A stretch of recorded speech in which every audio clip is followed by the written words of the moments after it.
ইসলাম হচ্ছে আল্লাহর মনোনীত ধর্ম। ইসলামকে মাননেওয়ালাকে বলা হয় মুসলমান, ঠিক না? আমরা মুসলমান না?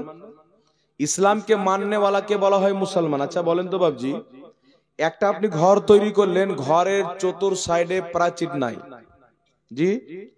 ছাদ থাকবে? জি থাকবে? থাকবে না।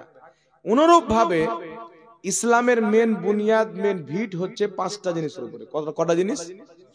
রাসূলে পাক বলছেন মিশকাত শরীফের মধ্যে, বাবুল ইমানের মধ্যে, হাদিস কিতাবুল ইমানে নবী পাক সাল্লাল্লাহু আলাইহি সাল্লাম বলছেন বুনিয়াল ইসলাম আলা খামসিন।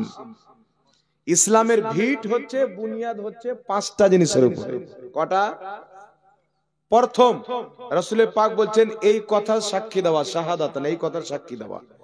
কি কথা?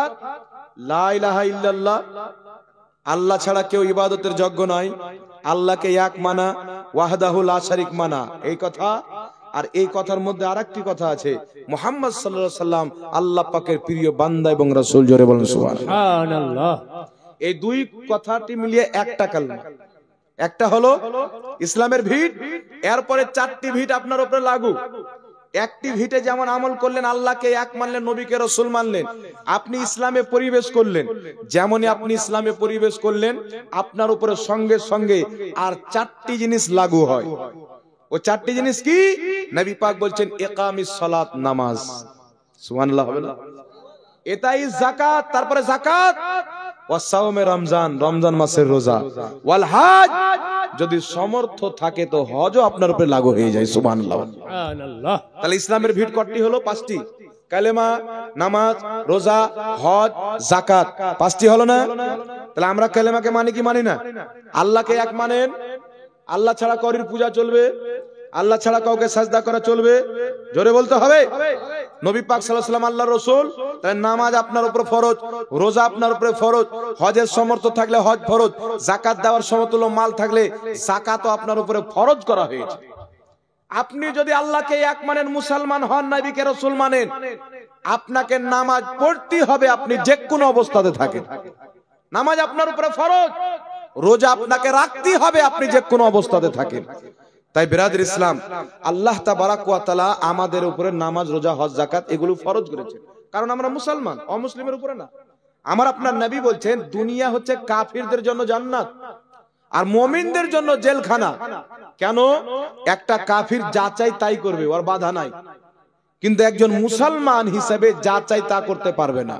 সে যেমন ইসলাম ধর্ম গ্রহণ করলো, আল্লাহকে মানলো, আল্লাহর নবীকে মানলো, সঙ্গে সঙ্গে তার উপরে কোরআন হাদিসের ধারা লাগু হয়ে গেল। কোরআন হাদিসের বাইরে কিছু করতে পারবে না। আল্লাহ যেটাকে হালাল করেছেন সেটাকে হালাল মানতে হবে, আল্লাহ যেটাকে হারাম করেছেন সেটাকে হারাম মানতে হবে। রাসূলুল্লাহ সাল্লাল্লাহু আলাইহি সাল্লাম যে পথ আমাদেরকে শিখিয়ে দিয়েছেন সেই পথে চলতে হবে, যে পথ থেকে বিরত থাকতে বলেছেন সেই পথ থেকে বিরত থাকতে হবে। যদি আপনি মুসলমান হন তাহলে আপনাকে এইগুলো পালন করা ফরজ আছে, আপনার প্রতি জরুরি আছে। মানুষ যখন দুনিয়াতে কিছু তৈরি করে তো মানুষের উদ্দেশ্য থাকে। আজকে এটা জালসা তৈরি করা হয়েছে, মানুষের উদ্দেশ্য আছে যে আমরা এই জালসা থেকে কিছু ওয়াজ নসিহত শুনবো, কিছু শিখবো, তাই না? এটা তো উদ্দেশ্য। এটা আলাদা কথা, কিছু লোকের উদ্দেশ্য আছে যে কান ভরবো, মানে গাহা বক্তা নিয়ে আসেন, চালিয়ে যান সারা রাত, মেঘ হোক আর বৃষ্টি হোক, এক কদম পিছিয়ে যাবো। জি, তো যাদের এই গাহা বক্তা শুনে অভ্যাস হয়ে গেছে ওদেরকে কিন্তু আমাদের ওয়াজ ভালো লাগবে না। জি, কারণ আমরা গাইতে পারি না। একটু লক্ষ্য করে শুনবেন। আপনি মুসলমান হলেন, আপনার উপরে কোরআন হাদিসের ধারা লাগু হয়ে গেল, তার বাইরে আপনি আমল করতে পারবেন না। কোরআন হাদিস মোতাবিক আপনাকে আমল করতে হবে। দুনিয়াতে মানুষ যা সৃষ্টি করে তার কিন্তু একটা মানে উদ্দেশ্য থাকে। আমি একটা মোটরসাইকেল কিনলাম, মোটরসাইকেলটা কেনার উদ্দেশ্য আছে, যে জায়গাটা আমি 2 ঘন্টাতে যেতাম সেটা আমি 8 ঘন্টাতে যাব, ঠিক না? আমি একটা জমি কিনলাম, আমার উদ্দেশ্য আছে সেখানে ফসল উপজাবো। আমি একটা ডিহি কিনলাম, উদ্দেশ্য আছে আমি বাড়ি বানাবো। যে কোনো জিনিসের মানুষের উদ্দেশ্য আছে, নাই? তো আল্লাহ যে আমাদেরকে সৃষ্টি করেছেন, তো আল্লাহ পাকের কোন উদ্দেশ্য আছে না নাই? জোরে বলেন। আমরা জানি কি উদ্দেশ্য আছে, অনেক লোক এখানে আমরা জানি না যে আল্লাহ যে আমাদেরকে সৃষ্টি করেছেন তো আল্লাহর উদ্দেশ্য কি। আল্লাহ পাক কোরআন পাকে আমাদেরকে জানিয়েছেন, আর কোরআন পড়া আমাদের জন্য ফরজ করেছেন। তো যদি আমরা কোরআন না পড়ি, আল্লাহর মেসেজকে জানতে পারবো? আল্লাহর কথা জানতে পারবো? আল্লাহর দুনিয়া সৃষ্টি করার উদ্দেশ্য জানতে পারবো? পারবো না। তাই কোরআন হাদিস পড়িনি, এটাই একটা আমাদের ভুল। আর আল্লাহ যে আমাদেরকে কি জন্য সৃষ্টি করেছেন এটা আমরা জানি না, এটা ডবল ভুল। এই ভুল আমাদের মধ্যে আছে। তার কারণে নিজের সন্তান সন্তানীকে আলিম বানাতে হবে, যেই ভুল আমরা করেছি তারা যেন না করে। বুঝতে পারলেন? আল্লাহ পাক বলছেন, ওয়ামা খালাকতুল জিন্না ওয়াল ইনসা ইল্লা লিয়াবুদুন। আল্লাহ পাক বলছেন, আমি জিন্নাতকে এবং মানব জাতিকে সৃষ্টি করেছি আমি আল্লাহর ইবাদতের জন্য। কিসের জন্য? জোরে বলেন। আল্লাহ বলছেন বান্দা নামাজ পড়ো, আমরা নামাজ পড়ি না।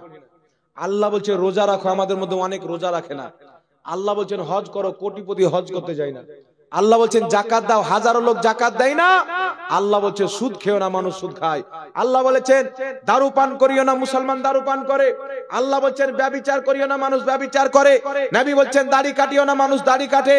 যেইগুলো জিনিস আল্লাহ করতে বলেছেন আমরা করি না, যেইগুলো নিষেধ করেছেন আজকে আমরা সেইগুলো জিনিস করি। আমাদের মতন বোকা লোক কেউ আছে?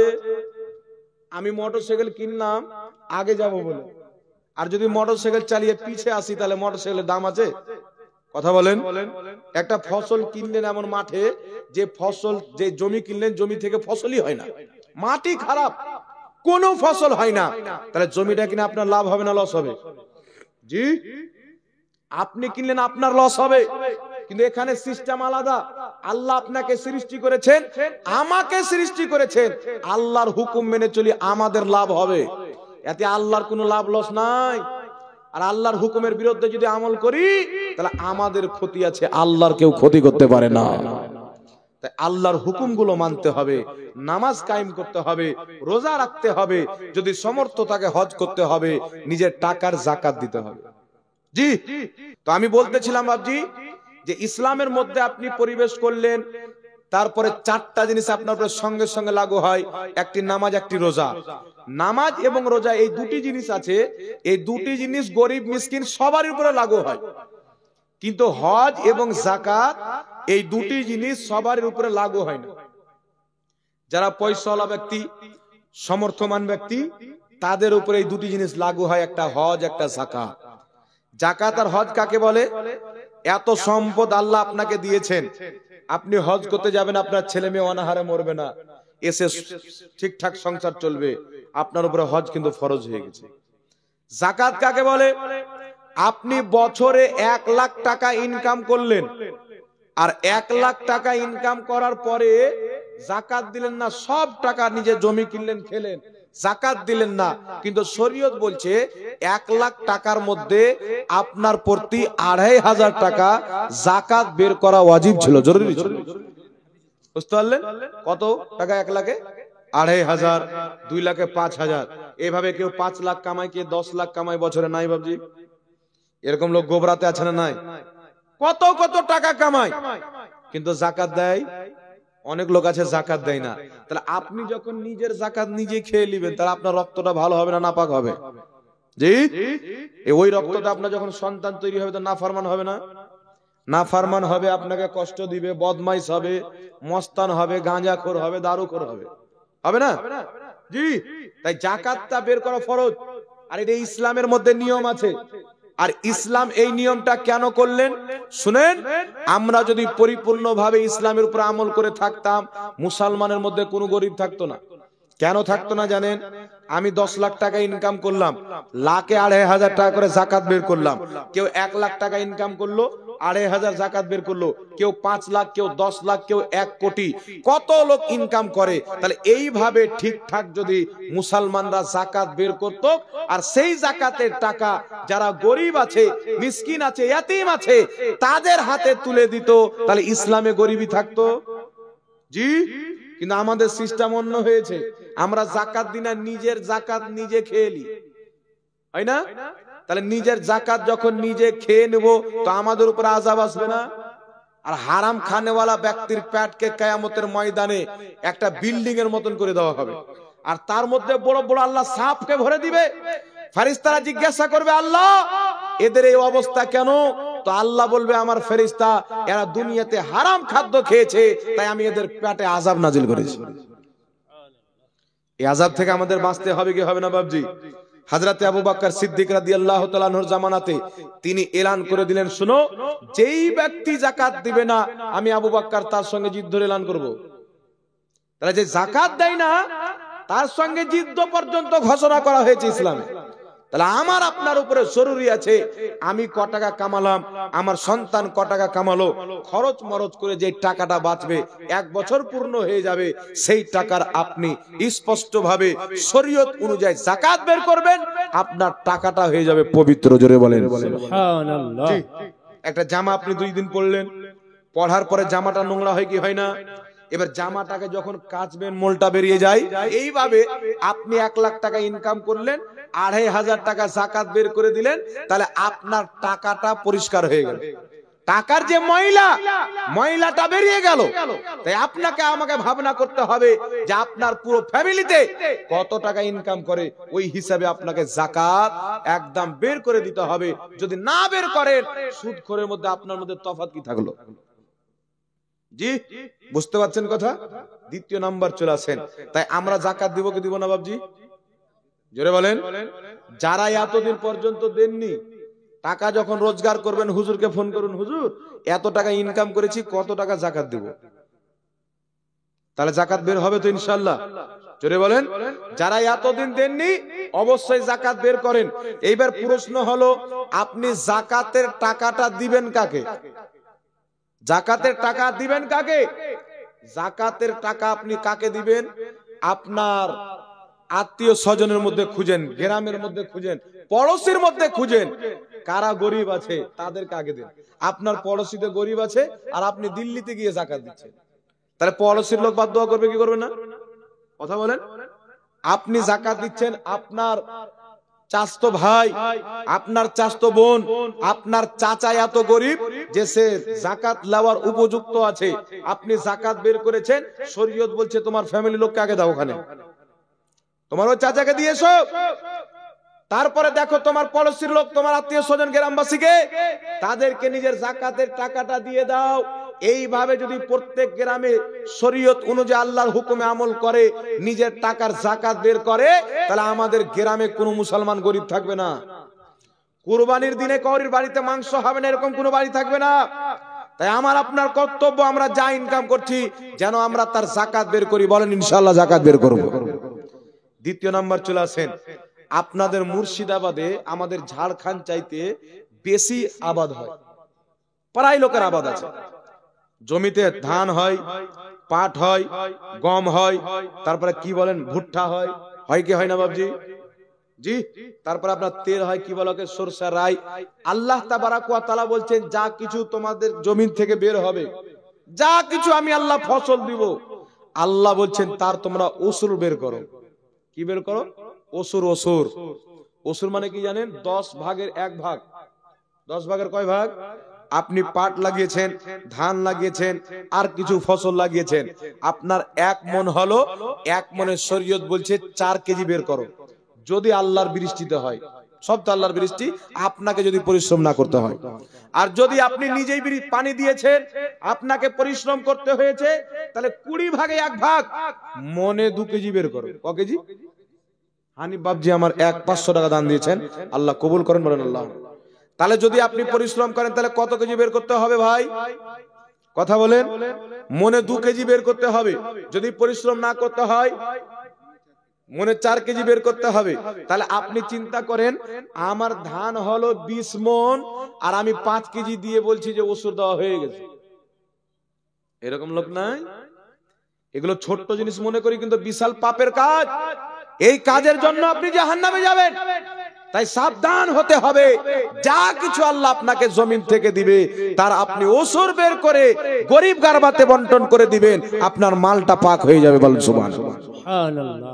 আর আমি মাঠে ইনকাম করছি, খাচ্ছি, পরিশ্রম করছি, সকাল সন্ধ্যা জমিতে পড়ে থাকি, মাঠে পড়ে থাকি, আর আল্লাহ আমাকে 10 মণ ধান দিল, আমি ওসুর বের করলাম না, নিজের ওসুর নিজেই খেয়ে নিলাম। তাহলে একটা সুদখোর আর আমার মধ্যে তফাৎ কি থেকে গেল? ও হারামখোর, আমিও হারামখোর। তাহলে আমার জমিতে খেটে লাভ কি? আমি তো আশা করেছিলাম আমি সুদ খাবো না, আমি জমিনে ইনকাম করব যেন আমার খাবারটা হালাল হয়, ঠিক না? আমাদের তো এটা নিয়ত, আমি কোনো ব্যবসা করব যেন আমার খাবারটা হালাল হয়, ইনকামটা হালাল হয়। আপনি ফসল করার পর, জমিন আবাদ করার পরে যদি ওসুর না দেন, হারাম যদি খান, তাহলে আপনার নিয়তটা পূর্ণ হবে? জি, সুদখোর আপনার মধ্যে কোনো তফাৎ থাকবে? কোনো তফাৎ থাকবে না। তার কারণে মুসলমান, আপনার কর্তব্য জমিন থেকে যা বের হবে, আপনি মনে 4 কেজি যদি পরিশ্রম করে করেন, মনে 2 কেজি বের করে দেবেন। বুঝতে পারছেন কথা আমার? দেখছেন গ্রামে কোনো গরিব নাই, এখন তো গরিব নাই বললেই চলে, উঠে যাওয়ার মতনই গ্রামে কোনো গরিব নাই। জি, এখন কিছু লোক আছে বাড়ি হচ্ছে ছাদ পিটা বাড়ি, ঘরের মধ্যে একটা এলসিডি আছে, ও ওসুর নেওয়ার জন্য চলে আসে যে আমি গরিব। ও গরিব না? যার থাকার জায়গা নাই, পরনে একটা বাদে দ্বিতীয় পোশাক নাই, ওকে ফকির মিসকিন বলা হয়। আর এখন 2 বিঘা জমির মালিক বলছে আমি গরিব।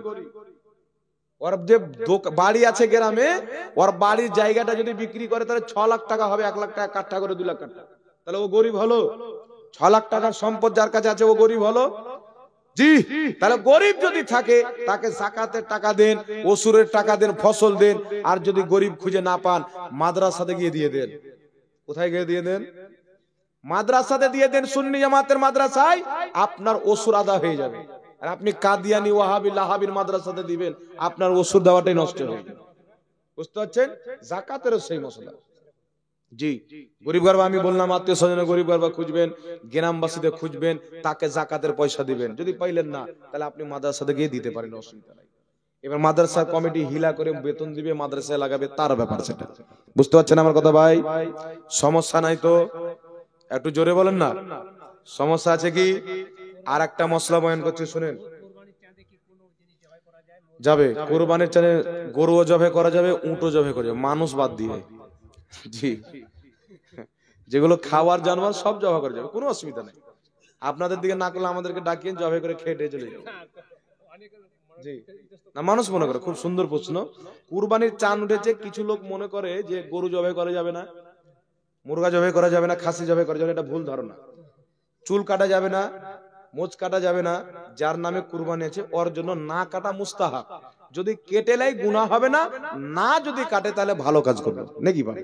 বুঝতে পারছেন কথাটা? আর গরু আপনি কাটেন না, রোজ রোজ কাটেন, অন্য মাসে একটা কাটেন, কুরবানির মাসে 25টা কাটেন, কোনো সমস্যা নাই। বুঝতে পারছেন কথা? আর একটা কথা আপনাদের সম্মুখে বয়ান করি, যে আমাদের দেশে দেখতে পাওয়া যায়, মানুষ যখন মাংস কিনতে যায় বাজারে, কি কিনতে যায়? মাংস কিনতে যায়, তো দোকান দেখে না যে মুসলিমের দোকান না অমুসলিমের দোকান। একটা লোকের বাড়িতে গিয়েছি, তো বলছে যে হুজুর আমি ভাবলাম আপনাকে মুসলমানের দোকানের মাংস খাওয়াবো, পেলাম না, তো একটা হিন্দু ভাইয়ের দোকান থেকে মাংস নিয়ে এসেছি। আমি তো চমকে গেলাম, আর বোকা হিন্দু মাংস নিয়ে এসেছে। না হুজুর, ও বিসমিল্লাহ আল্লাহু আকবার বলে জবাই করে, তো হালাল হলো না? তো আল্লাহর নাম লিলি শুধু হালাল হবে না, মুসলমান হওয়া শর্ত। বুঝতে পারছেন? কেউ যদি মুসলমান নাম রাখে, ওর আকীদা খারাপ থাকে, যেমন ওয়াহাবি বলছে যে নবী পাকের ওসিলা লওয়া শিরক বা হারাম, এই ধরনের লোক যদি জবে করে গরু, তো ওই গরুর মাংস খাওয়া যাবে না। ঈমান থাকা শর্ত। কোন একজন মুসলমান আকীদা ঠিক আছে, হয়তো নামাজকে ফরজ মানছেন, নামাজ পড়ে না, কিন্তু নামাজ তো পড়া ফরজ, বিশাল বড় পাপের কাজ করলো, সেও যদি বিসমিল্লাহ আল্লাহু আকবার বলে কেটে যায়, ওটা হালাল হয়ে যাবে। মুসলমান যদি কাটে, তো কোন হিন্দু কাটলো আল্লাহু আকবার 1 লাখ বার বলে যদি কাটে, ওই জানোয়ারটা হালাল হবে না। কোন ইহুদি যদি কাটে, অমুসলিম যদি কাটে, হালাল হবে না। ইহুদির মধ্যে যারা পূর্বে আহলে কিতাব ছিল, তাদের খাবারকে আল্লাহ পাক হালাল করেছিলেন, তাদের মেয়েদের সঙ্গে বিবাহ বৈধ করেছিলেন। কিন্তু এখন যারা ইহুদি আছে, পাক্কা হারামজাদা। জি, একবার এদেরকে যা বলে গালি দিবেন কম পড়ে যাবে, তাই কিছুই বলি না আমি, শুধু এদের উপরে লানাত পাঠাই। আর কিয়ামতের পূর্বে এরা এত লানাত প্রাপ্ত হবে, ইমাম মেহেদী যখন আসবেন, ঈসা আলাইহিস সালাম যখন চলে আসবেন, ইহুদি লুকাইবের জায়গা পাবে না, পাথরের পাশে যাবে, পাথর বলবে মুসলমান এখানে ইহুদি লুকিয়ে আছে, মেরে দাও। গাছের সাইডে যাবে, গাছ বলবে মেরে দাও, ইহুদি লুকিয়ে আছে। তাই ইহুদিদের এত দুর্দশা হবে, যেই দাসা এদের হিটলার করেছিল, ওর চাইতে বেশি ভয়ানক দাসা হবে। তাই এখন ওদেরকে আল্লাহ ছাড় দিয়েছে, ছেড়ে দেয়নি। এমন একটা জামানা আসবে, ইমাম মেহেদী আসার পর এই সারা পৃথিবীর প্রত্যেক বাড়ি থেকে, প্রত্যেক ঘর থেকে আওয়াজ আসবে আল্লাহু আকবার, লা ইলাহা ইল্লাল্লাহ। সব জায়গা থেকে আল্লাহু আকবার আওয়াজ আসবে। সব জায়গাতে নামাজ পড়া হবে, বাঘ আর বকরি পাছাপাছি থাকবে, কেউ কারোর কোনো ক্ষতি করবে না, এমন শান্তি চলে আসবে। অমুসলিম বলতে কেউ থাকবে না, সবাই হবে ইমানদার। জোরে বলেন, সব হবে মুসলমান। ইসলামের পতাকা উজ্জ্বল হবে। আর ইসলাম ধর্ম যে সত্য ধর্ম এটা পৃথিবীর লোক জানে। তাই ইহুদি ইসলামের পিছে, আমেরিকা ইসলামের পিছে, বার্তানিয়া ইসলামের পিছে, জাপান ইসলামের পিছে, আরএসএস ইসলামের পিছে, বাবরি মসজিদকে ভেঙে আপনার রাম মন্দির তৈরি করলো। আর মনে করলো মুসলমান কমজোর হয়ে যাবে। কিন্তু শুনেন, মুসলমান কমজোর হবে না অতক্ষণ পর্যন্ত যতক্ষণ পর্যন্ত মুসলমানদের অন্তরে আল্লাহর ভয় আর নবীর মহব্বত আছে। বলেন সুবহানাল্লাহ। কোন হালে আমরা কমজোর হব না। তাই বিরাদর ইসলাম, কাউকে আমাদেরকে চিন্তা করতে হবে না, কিন্তু ইবাদতের দিকে যেতে হবে। আল্লাহ বলছে, বান্দা তোমাদের উপরে যে আযাব আছে এটা তোমাদের ইনকাম, তোমাদেরই কামাই। কেন? আল্লাহ বলছে তুমি নামাজকে ছেড়ে দিবে, আমি তো আযাব দিব। তুমি সুদ খাবে, আমি তো আযাব দিব। তুমি জুয়া খেলবে, আমি তো আযাব দিব। তুমি মদ পান করবে, আমি তো আযাব দিব। তাহলে আমরা আল্লাহর নাফরমানি করি, আল্লাহ যেটা হারাম বলেছে সেটা খাই, সেই কাজটা করি, তাহলে আল্লাহর আযাবকে নিজে ডাক দিকে দি না। জি, আপনি যদি একটা ট্রেন আসছে আর সামনে গিয়ে আত্মহত্যা করলেন, নিজেই আত্মহত্যা করলেন, তা আপনাকে কেউ মারলো না, আপনি নিজে গিয়ে মরলেন? জি, তাহলে আমরা গুনহার কাজ করবার আমাদের উপর যদি আযাব আসে, এটা তো আমাদের গুনহায়ের কামাই। নেকির কামাই করলে আল্লাহর রহমত হতো। তাই বিরাদর ইসলাম, একটা কথা আপনাদেরকে বলতে চাই, নিজের মসজিদকে আবাদ করেন, নিজে ইসলামের পথে চলেন, হারাম থেকে বাঁচতে হবে। যাকাত ফরজ হয়েছে, যাকাত দেন। ওসুর হয়েছে, জমির ফসল হয়েছে, ওসুর দেন। টাকা হয়েছে, হজ করেন, যাকাত দেন। নামাজ পড়েন, মসজিদকে আবাদ করেন। মুসলমানদের যেটা কর্তব্য সেটা করেন। বুঝতে পারলেন কথা আমার? আর কোন অমুসলিমের জবাইকৃত মাংস খাওয়া যাবে? কোন হিন্দুর দোকান থেকে জি যাবে? যাবে না। আর যদি কোন মুসলমান জেনে শুনে আল্লাহর নাম নিয়ে না জবাই করে, সেটাও খাওয়া যাবে না। বুঝতে পারছেন কথা আমার? তাই যার কাছে মাংস কিনবেন, দেখবেন যে আল্লাহর নাম নিয়ে জবাই করো, শুধু বিসমিল্লাহ বলে যদি জবাই করে দেয় তবুও হালাল হয়ে যাবে। বুঝতে পারছেন? মানে এমন লোক দেখতে পাওয়া গেছে, ও আসলো কেটে দিল দিয়ে দিল, আসলো কেটে দিল দিয়ে দিল। ওকে জিজ্ঞাসা করা হচ্ছে, তো বলছে হুজুর এ পোল্ট্রি মুরগি আল্লাহর নামে জবাই করতে হবে। আমি মনে করছিলাম গরু জবাই করতে হবে। মানে ও মনে করেছিল গরু জবাই করলে আল্লাহর নাম লাগবে, পোল্ট্রি মুরগি তো ছোট জিনিস, একে জবাই করলে কি আল্লাহর নাম লাগবে? তো পোল্ট্রি মুরগিও জবাই করার শর্ত আছে। 4টা পাও আছে না? আবার না কটা পাও আছে পোল্ট্রি মুরগির? 2টা পাও আছে। জি, তো পোল্ট্রি মুরগি হোক, ছাগল হোক, গরু হোক, আল্লাহর নাম নিয়ে জবাই করতে হবে। ওই হালাল পশু আপনি খাবেন। বুঝতে পারছেন কথা? তাই মাংস দেখে শুনে কিনবেন। এই জালসার প্যান্ডেলে মেয়েদের কোরআন তিলাওয়াত করা কি যাবে? মাইকে?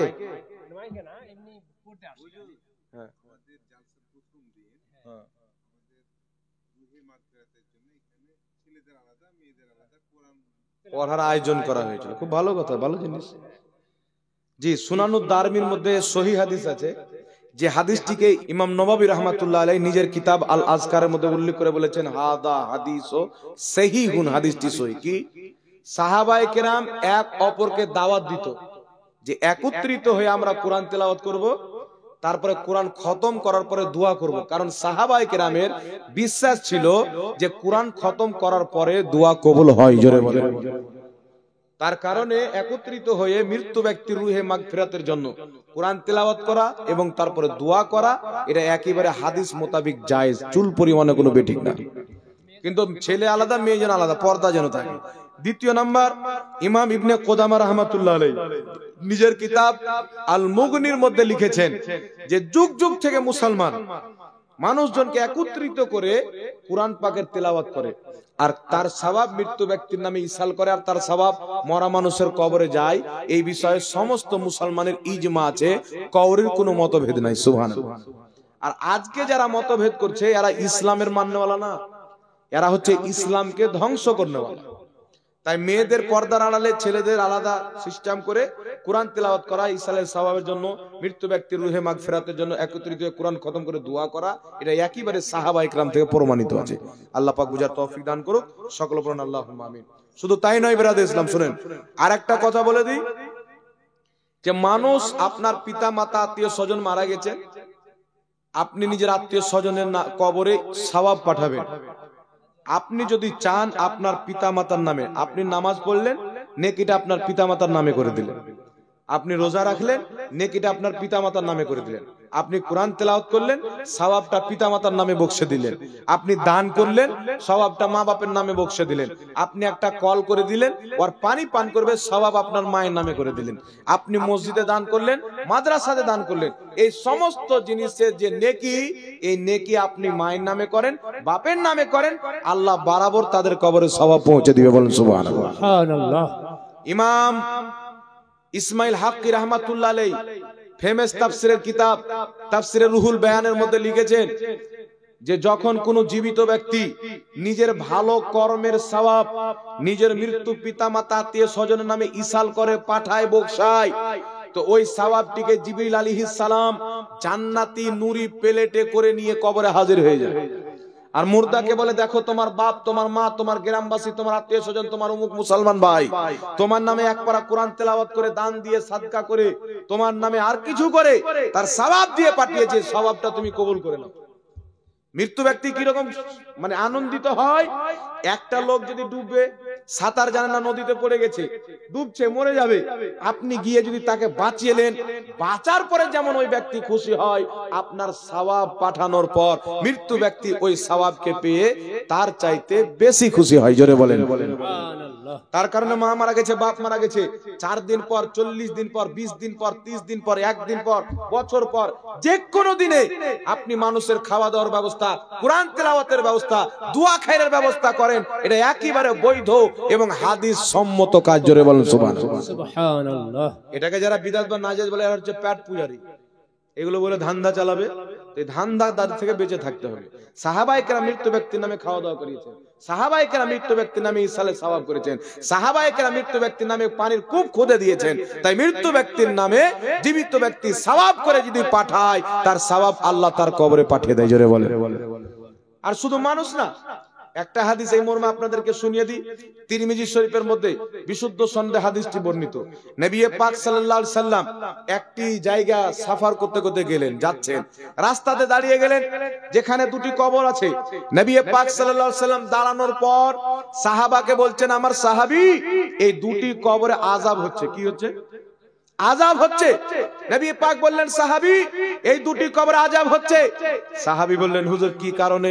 নবী পাক বলছেন, একজন পেশাবের ছিটা থেকে বাঁচছিল না, আর একজন মানুষের চুগলি করত।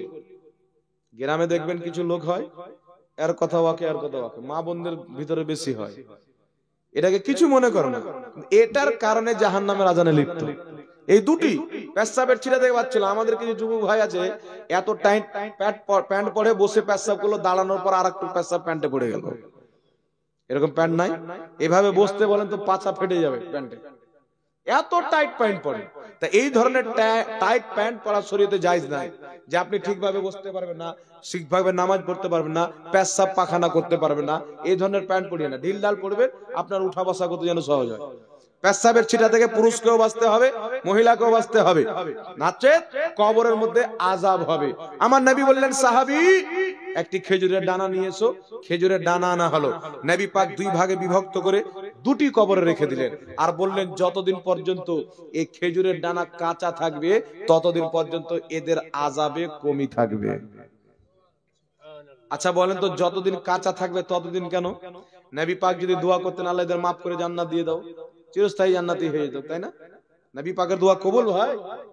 তাহলে নবী পাক বলেন, যতদিন কাঁচা থাকবে। কেন? এই জন্য যে আল্লাহ পাক বলেছেন, সাব্বাহা লিল্লাহি মা ফিস সামাওয়াতি ওয়াল আরদ, জমিন এবং আকাশে যা কিছু আছে আল্লাহর তাসবিহ পাঠ করে। ওই ডানা যতদিন কাঁচা থাকবে আল্লাহর তাসবিহ পাঠ করবে। তার পাঠ করা তাসবিহর সওয়াব যার কবরে রাখা আছে ওই কবরবাসী পাবে, আর তার পাঠ করা তাসবিহর সওয়াব পেয়ে তাদের কবর আযাবে কমতি হয়ে যাবে। বুঝতে পারলেন কথাটা? তার কারণে মৃত্যু ব্যক্তির নামে কোরআন তেলাওয়াত করা হবে। অনেক গাছ গোছানো বাড়াচ্ছে, জঙ্গল হয়েছে, তার জন্য যে বিষ দিয়ে সাফ করছে, বিনা প্রয়োজনে কাটা যাবে না। গোরস্থানে ঘাস বের হচ্ছে, গোরস্থানে যদি কোনো গাছ বের হয়, ওই গাছ আল্লাহ তাসবিহ পাঠ করবে, তার সওয়াব কবরবাসী পাবে। কবরবাসীর এতে উপকার আছে। যদি এমন প্রয়োজন হয় যে দাফন করতে গিয়ে অনেক সমস্যা দেখা যায়, পোকামাকড়, সাপ টাপের অনেক সমস্যা দেখা যায়, বা কবর খুঁড়তে গিয়ে সমস্যা দেখা যায়, তাহলে এমনি অবস্থায় কেটে ফেলবেন। 20টা দিয়েন না, ঠিক আছে?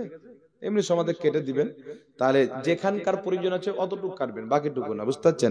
এবার গাছ অনেক বড় হয়েছে, ওই গাছকে কেটে হয়তো কবরস্থানে কোনো কাজে লাগাবে, তাহলে লাগানো যাবে। এমনি বিনা কারণে কবরস্থানের কোনো গাছ কাটা যাবে না, ওই গাছ দিয়ে মৃত্যু ব্যক্তির উপকার হয়, বলেন সুবহানাল্লাহ। তার কারণে ফুকাহায়ে কেরাম বলেছেন, ইমাম ইবনে আবিদিন শামী ফাতওয়া শামীর মধ্যে লিখেছেন যে কোন ব্যক্তি যখন আল্লাহ ওয়ালাদের কবর মাজার জিয়ারত করতে যাবে, তারা যদি চায় তাহলে ফুল তাদের কবরে দিতে পারে, কারণ ফুল তসবিহ পাঠ করবে, তার সওয়াব আল্লাহ ওয়ালা নিজের কবরে পাবে। জোরে বলেন সুবহানাল্লাহ। বুঝতে পারলেন কথা আমার? তার কারণে মৃত্যু ব্যক্তির নামে ইমাম বদরুদ্দিন আইনি বুখারী শরীফের সারা উমদাতুল কারীর মধ্যে লিখছেন, যদি একটা গাছের পাতার তাসবিহ পাঠ করার সওয়াবে মৃত্যু ব্যক্তির কবরে আযাব হয়, তাহলে জীবিত ব্যক্তি যখন মানুষের নামে কোরআন তেলাওয়াত করবে, তাসবিহ তাহলিল করবে, তাহলে মানুষের তাসবিহ গাছের তাসবিহর চাইতে বেশি উপকারিত। সুবহানাল্লাহ বলবেন না? সুবহানাল্লাহ। গাছগাছালি তো আল্লাহর ইবাদত করে, মানুষ যখন আল্লাহর ইবাদত করে তখন আল্লাহ পাক বেশি খুশি হয়। তার কোন আব্বা মারা গেছে, মা মারা গেছে, বাপ মায়ের নামে নিজে দোয়া করেন, মানুষজনকে ডেকে যদি কোরআন তেলাওয়াত করতে চান তবুও বৈধ আছে এবং জায়েজ আছে। কিছু লোক বলে মৃত্যু ব্যক্তি নামে কোরআন তেলাওয়াত করা জায়েজ আছে, কিন্তু ভাড়া করা লোক দিয়ে কোরআন তেলাওয়াত করা কোথায় যায়? এটা বিদআত বলে না? ভাড়া করা লোক নিয়ে কি কাজ আছে? আপনি নিজে করেন, নিজে তেলাওয়াত করেন। আচ্ছা বলেন তো, যে মুন্সি বলছে ওই মুন্সিও কোন মসজিদে ভাড়া করে নামাজ পড়ায় না? ওই মৌলবীর খবর নিবেন, মাদ্রাসায় পড়াই, 10,000 টাকা বেতন নাই, তো তুই তো নিজে ভাড়াতে গেছিস। ওই মৌলবীর গ্রামের ইমাম দেখবেন 10,000 টাকা বেতনে আছে, তাহলে ও তো নিজে ভাড়া দিয়ে ইমাম রেখেছে। তাহলে ভাড়া করা ইমামে নামাজ হচ্ছে, জানাজা হচ্ছে, ভাড়া করা ইমামে মা বাপের বিয়ে হচ্ছে, তাহলে ভাড়া করা লোক দিয়ে বাপ মায়ের দোয়া কেন হবে না? জি, এই জন্য হবে যে মুসলমান কবরের ভাড়া করা হয় না। আপনার মা বাপ মারা গেল, আমি গেলাম দোয়া খায়ের জন্য, আমার বাপ মারা গেল, আপনি আসবেন। এটাই তো আল্লাহ বলেছেন, তোমরা তাকওয়া এবং পরহেজগারি নেকির কাজে এক অপরের সহযোগিতা করো। জোরে বলেন সুবহানাল্লাহ। আমরা এক অপরের সহযোগিতা করি। মুসলমান ভাই মারা গেছে, কুল্লু মুমিনিন ইখওয়া, প্রত্যেক ঈমানদার হচ্ছে ভাই। জোরে বলেন। তাহলে কোন মুসলমান কবরের ভাড়া করা না, পড় না। এইবার থাকলো কথা, কেউ কোরআন তেলাওয়াত করতে আসে, কেউ কোরআন তেলাওয়াত করতে আসছে, তো খুশি হয়ে তালবিলিং এসছে বা কোনো মানুষ এসছে, তো তালবিলিংদেরকে খুশি হয়ে মানুষ 10 টাকা করে 20 টাকা করে টাকা দেয়, আলিমুল মাকে 200-500 টাকা করে টাকা দেয়। এটা এদের ব্যথা। টাকা লওয়ার জন্য কোরআন পড়তে যায়, 4 দিনে 40 চাহরম করতে যায়, 40 দিনে মিলাদ করতে যায়, টাকা লওয়ার জন্য। এটা বিধান নাই। ওই মৌলবি ফের যেখানে ফতোয়া দিচ্ছে না, ওই 20,000 টাকা দিচ্ছে। বুঝছেন কথা আমার? ও মৌলবি যেখানে ফতোয়াটা দিচ্ছে না, এই ফতোয়া দেওয়ার জন্য 20,000 টাকা দিয়ে ভাড়া করে নিয়ে এসছে। তো হারামখোর টাকা নিয়ে ফতোয়া দিচ্ছে, জায়েজ হচ্ছে। আর কোন তালবিলি মৌলবিকে আপনি খুশি হয়ে 200-300 টাকা দিয়ে দিলেন, এটা নাজেজ করে বাপ তাক প্রমাণ করতে পারবেন না। এটা হচ্ছে নবী মুস্তাফার সাহাবার সুন্নাহ। সাহাবায়ে কেরাম খুশি হয়ে নবী পাককে তোহফা দিয়েছেন, নবী পাক নিয়েছেন। সাহাবা এক অপরকে তোহফা দিয়েছেন, নিয়েছেন। এটা ডিল করা না, এটা হচ্ছে তোহফা। জোরে বলেন সুবহানাল্লাহ। তাই ব্রাদার ইসলাম, আল্লাহ তাবারাক ওয়া তাআলা এগুলো ফিতনা, এগুলো তো বেঁচে থাকে। আল্লাহর দিন, আল্লাহর নবীর দিন, যেটা আল্লাহ, আল্লাহর রাসূল এবং সাহাবায়ে কেরাম সালফে সালেহিন থেকে আসছে, সেটার উপর